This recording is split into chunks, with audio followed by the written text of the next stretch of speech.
You think you can just walk in here? You don't belong on this campus! I'm not going anywhere. You should walk away. The sharp autumn air in Oakidge carried the scent of wood smoke, wet earth, and impending winter. Down in the valley, the small town seemed tranquil, wrapped in a blanket of copper and gold leaves, but inside the brick walls of Oakidge High, the atmosphere was suffocating. The cold rain hammered against the floor-to-ceiling windows of the main hallway, creating a rhythmic, somber background noise to the chaotic chatter of hundreds of students rushing toward their first-period classes. 16-year-old Leo Mercer stood just outside the heavy double-glass doors of the entrance, pulling the collar of his faded denim jacket tight against the bitter wind. His canvas duffel bag hung heavily over his shoulder, containing little more than a couple of worn notebooks, a couple of cracked pencils, and a change of dark, nondescript clothes. To anyone glancing his way, Leo was the absolute definition of invisible: small frame, slightly slouched posture, messy dark brown hair that fell over his eyes, and a quiet habit of watching his own worn sneakers as he walked. But under that plain exterior sat an extraordinary, dangerous amount of discipline. Leo was not an ordinary teenager. For the last 5 years of his life, following his mother's passing, he had lived under the relentless, uncompromising tutelage of his father, Marcus Mercer, a former master instructor for top-tier military special operation units. Marcus had taught his son how to read a room in milliseconds, how to calculate entry and exit vectors, how to analyze human posture for aggressive intent, and how to neutralize threats with lethal, clinical precision using bare hands. Yet, along with those terrifying physical skills came an even stricter psychological burden. Marcus had drilled a sacred rule into Leo's mind until it was as natural as breathing: the strongest man in the room is the one who never needs to prove it. Violence is a final, terrible resort when all human reason has failed. If you start a fight, you fail. If you draw attention to your power, you lose your control. Leo had made a quiet vow to his father before stepping onto the school bus that morning that he would keep his head down, get his diploma, and leave no trace behind. Taking a slow, deep breath, Leo stepped through the heavy doors and into the warmth of the hallway. The scent of floor wax, damp coats, and metal lockers hit him instantly. He pulled his schedule from his pocket, scanning the numbers painted above the classroom doors, trying to find room 204. He didn't notice the sudden shift in the hallway's energy until it was too late. The loud laughter and chatter around him suddenly died down into a tense, nervous silence. Students pulled back against the lockers, clearing a wide path through the center of the corridor. Leo, focused on his piece of paper, kept walking forward until his chest slammed directly into what felt like a solid oak wall. The impact sent Leo's heavy binder flying out of his hands. Papers scattered across the damp, scuffed linoleum floor like falling snow. Leo instinctively dropped to one knee to gather his loose history notes, but before his fingers could touch the paper, a broad, leather-soled boot stomped directly on his main assignment, grinding it into the dirty floor water and tearing it cleanly in half. Leo looked up slowly. Standing over him was Brody Vance. Brody was a towering senior with broad shoulders, a square jaw, and eyes that held zero warmth. He was the star athlete, the mayor's son, and the undisputed tyrant of Oakidge High. Flanking him were two massive varsity linemen, Marcus and Trent, who acted as his personal muscle, enforcing Brody's will through silent, muscular intimidation. Brody smirked, twisting his boot further into the ruined paper, letting out a sharp, mocking laugh that echoed through the crowded hall. He looked down at Leo's patched jeans, faded jacket, and quiet disposition, deciding instantly that he had found his newest target for the semester. Brody stepped closer, leaning down until his face was barely inches from Leo's ear, whispering loudly enough for the surrounding crowd to hear that every new kid had to pay a toll. In that exact fraction of a second, Leo's body responded automatically. The world around him seemed to move in slow motion. Leo's heart rate dropped from 80 beats per minute to a calm, hyper-focused 50, a physiological combat response drilled into him through hundreds of grueling sparring hours. In his mind's eye, Leo instantly mapped out 3 distinct, devastating moves: a palm strike to Brody's chin, a knee sweep to take down the lineman on the left, and a thumb joint lock on the right. He could disarm all three of them and leave them unconscious on the floor before anyone in the hall could even blink. Instead, Leo remembered his father's voice. "Control the fire inside, Leo." Leo let his shoulders slump further. He blinked, forced a look of mild fear and embarrassment into his eyes, and quietly apologized for bumping into them. He didn't make eye contact, gathered his ruined papers with trembling fingers, stood up, and brushed past the three bullies. Brody let out another booming laugh, shoving Leo's shoulder as he walked by, while the crowd of watching students let out a collective sigh of disappointment. The new guy was a pushover. By lunch, the news of Leo's meek submission had already spread through the student body. Leo sat alone at the very back of the noisy cafeteria, sitting at a scratched wooden table near the trash bins, eating a simple cold sandwich. He observed the social hierarchy of the room with a practiced eye, noting the power dynamics, the anxious faces, and the subtle ways people avoided looking Brody's way. "You shouldn't let them see you sit alone like this," a soft voice said. Leo looked up to see a girl standing across from his table holding a tray.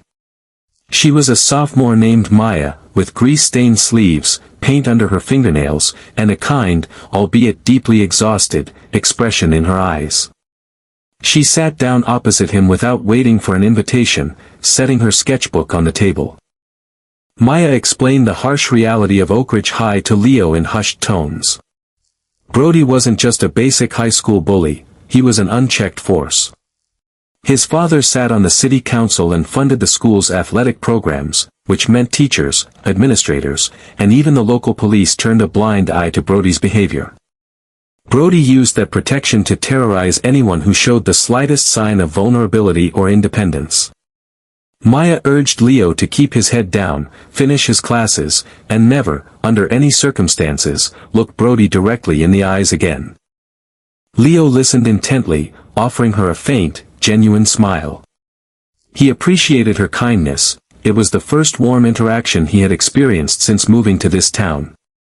He assured her that he had no interest in causing trouble and intended to remain completely invisible for the rest of the year. Fate, however, had a very different plan.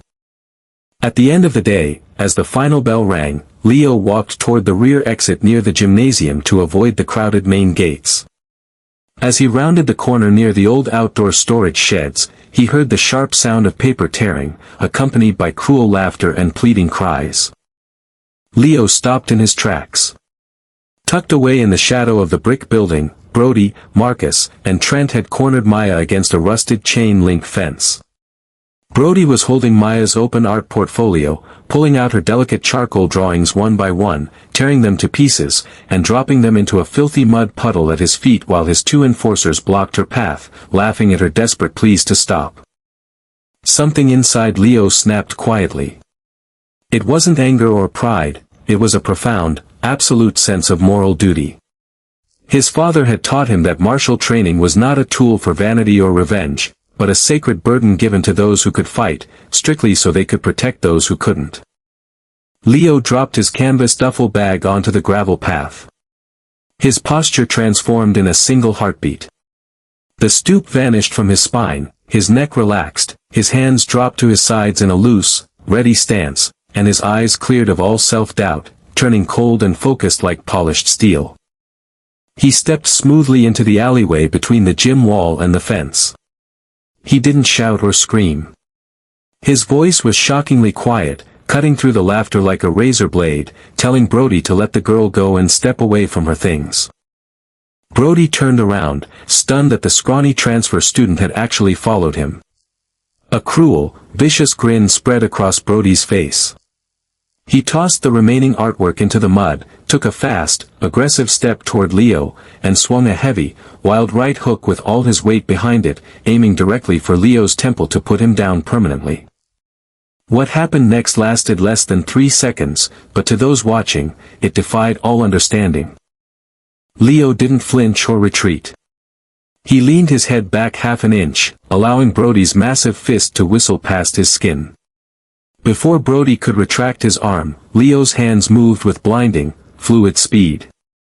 He trapped Brody's wrist, pivoted his weight inward, and used Brody's own massive momentum against him, executing an effortless wrist lock and shoulder throw. Brody flew through the air, crashing violently onto his back against the hard-packed gravel with a breath-stealing thud. Before the two linemen could process what had happened, Leo moved like a shadow. He stepped inside Marcus's reach, striking a nerve cluster in his inner arm to kill his grip, while simultaneously sweeping Trent's lead leg from behind. Within 2 heartbeats, both varsity athletes were sprawling on the ground, groaning in sheer agony and confusion, completely incapacitated.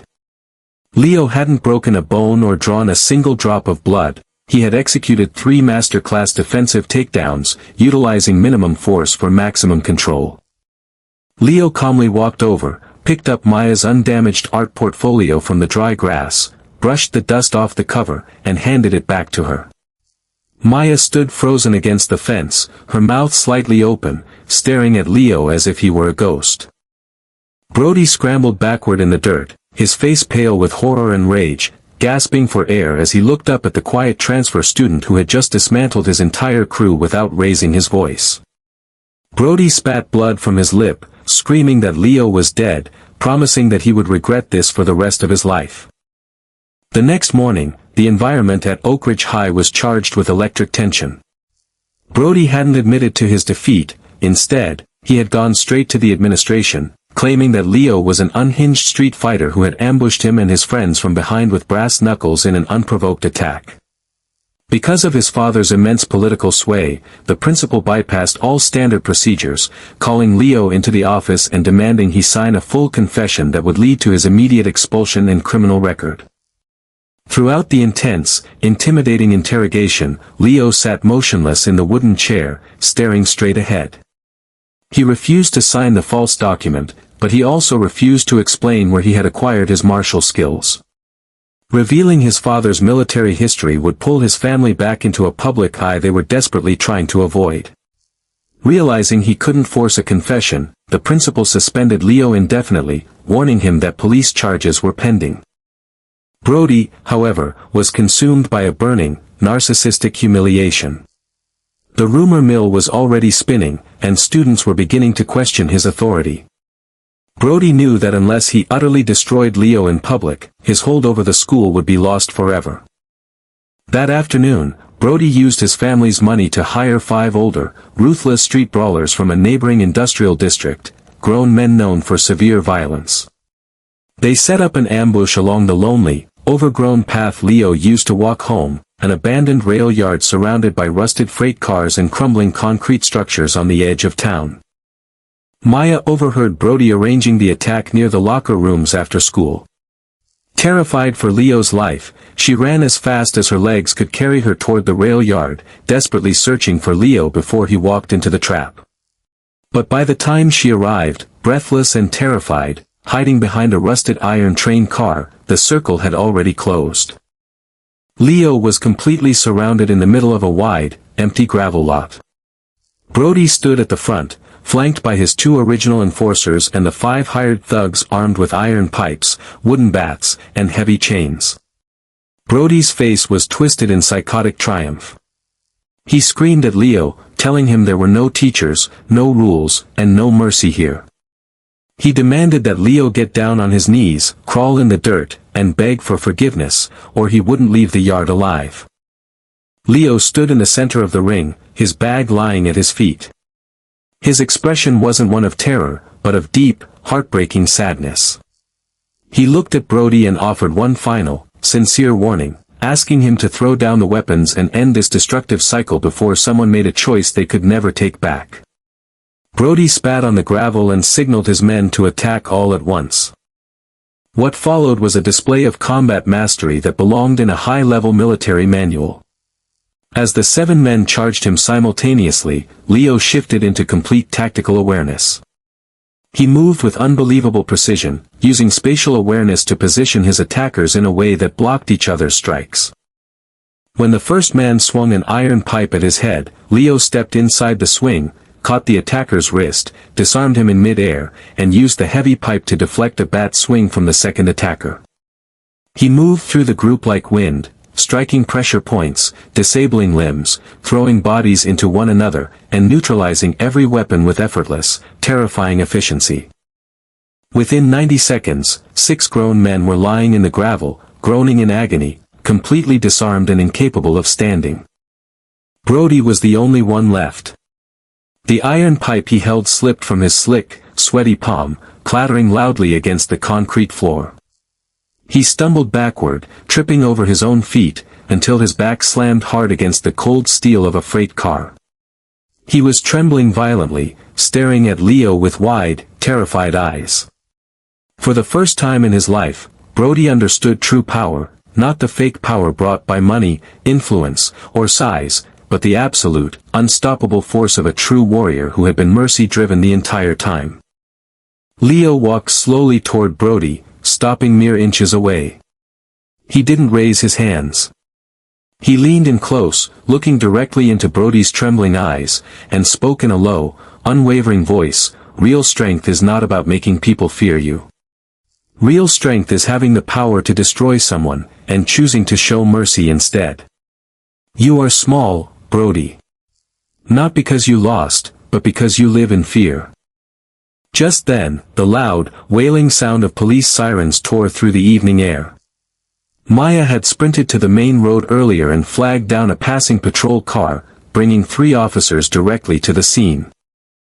Brody tried one last time to play the victim, screaming that Leo had tried to murder them all. But Maya stepped out from behind the freight car, holding her phone high in the air. She had recorded every single second of the confrontation, showing clearly that Brody had ordered the gang attack, swung the iron pipe first, and that Leo had acted strictly in measured, self-defense while pleading for peace. The police officers reviewed the clear, indisputable video evidence on the spot. Brody, his enforcers, and the hired thugs were handcuffed and put into the back of patrol cars, facing heavy charges of conspiracy, aggravated assault, and gang violence.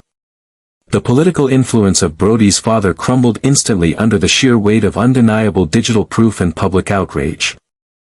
When Monday morning arrived, a strange, beautiful peace settled over Oakidge High. The dark cloud of fear that had hovered over the halls for years was completely gone. Leo walked through the front doors, wearing the same faded denim jacket, carrying his canvas bag. He didn't walk like a hero or a champion. He didn't boast, brag, or look for applause. He went straight to his locker, grabbed his books, and walked down the hallway toward the cafeteria. When he walked inside, the loud room gradually fell silent. Hundreds of students looked at him, not with fear, but with immense, quiet respect. Leo walked past the center tables, straight to the back corner, and sat down opposite Maya. He pulled a new, high-grade set of professional drawing pencils from his bag and set them gently on her table. Maya smiled, tears welling in her eyes, and looked at the quiet, extraordinary boy who had changed everything. True power never seeks a throne, nor does it demand an audience. It exists quietly in the shadows, waiting patiently for the moment it is needed to stand between the innocent and the dark, proving that the strongest weapon in the human arsenal will always be an unyielding, compassionate heart.